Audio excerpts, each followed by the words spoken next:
يا صباح الخير، يا صباح النور، يا صباح الإطلالة الحلوة هذه. أنا مستعدة أصب على هاي الإطلالة كل يوم. وأنا زيك. نشتري هنا. إيش رأيك نشتري لنا هذه شقة هنا؟ هذا فيلا هنا عندنا. الفيلا هنا صح. وتاخذ يخت مجانا يقول. يا سلام، اشتري فيلا واحصل على يخت مجانا. شوفوا الله يرزقنا وياكم يا رب. آمين يا رب آمين. ما شاء الله. على فكرة هذا الفندق شوف البحر أحلى. شوف البحر شكلهم لسه يا يجددوا يا هو جديد، واحد من اثنين. حسيك زي مالديف كذا أبيض لون. لا هو والله صح من جد كلامك، هنا يختلف. جديد يا أميرة، جديد. جديد. أول شيء صباح الخير.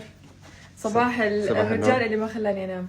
راح أفضحك قدام الملايين. أميرة تقول إني قاعد أشخر طول الليل. شخر لأني نسيت القطعة هذه اللي أركبها بفمي وتخليني ما أشخر. لا بقول لك شيء ترى. مو شغلي، ليش تتساهل؟ عشان أعاني بسببك. بقول لك شيء ترى، الرجال لما يوصل مرحلة الشخر معناته إنه مرة تعبان. لا أنت تشخر كل يوم معلش. لا والله مو كل يوم. والله كل يوم. والله العظيم مو كل يوم. أول ما تزوجنا قلت له أنت تشخر، تقولي لا اتحدى والله ما اشخر. انا اخوي كان ينام معي طول حياتي ولا عمره اشتكى. اخوي لا يغمى عليه ما يسمع اي شيء. اخوي لو مره زلزال حرب عندنا حيصرخ. اخوي درس مره، فمره صار زلزال في البلد اللي درس فيها. الناس كلهم هربوا من العماره اللي هو نايم. اوه ماي جاد. هذا يشخر. وامس سيمفونيه نوع كذا كل شوي نوع شخير مختلف.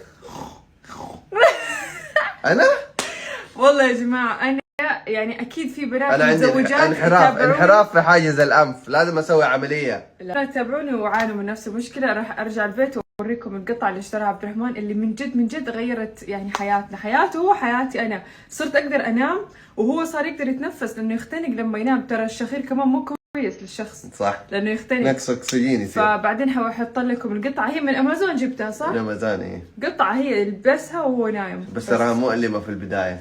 البداية مؤلمة. البداية يسوي علام وكذا زي الريتينرز، عارف تقويم الاسنان. بعدين خلاص تتعود عليها. انا صار لي كم استخدمها دحين؟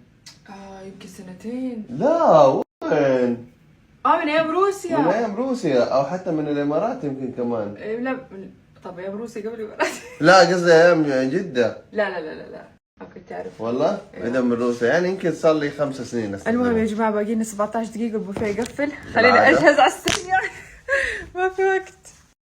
اختي نزلت عشان تقول شايفين يا جماعة، تقول علينا انه احنا بطيئين وهي البطيئة.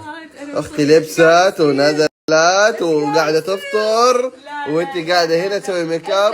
يا اختك عاشت معانا كمان قول شهر زيادة. شايفة؟ يلا خفي ترى باقي ربع ساعة. بس كذا عديت شوية وجهي الفقع الصباحي. طيب يلا. لا بالعكس يا امير، انت وجهك جميل. اني تايم. تعرف الواحدة جميلة ولا لا؟ شوف وجهك ما شاء الله. انا عايزة ابخرك. ما شاء الله. عليك على طول اكتب انا عايزة ابخرك على طول. هذه لا هذه ايه اعلانات نص ساعة. لا انا طفش بالاعلان لما تقدر. يلا بعد هذا السنة الجاية.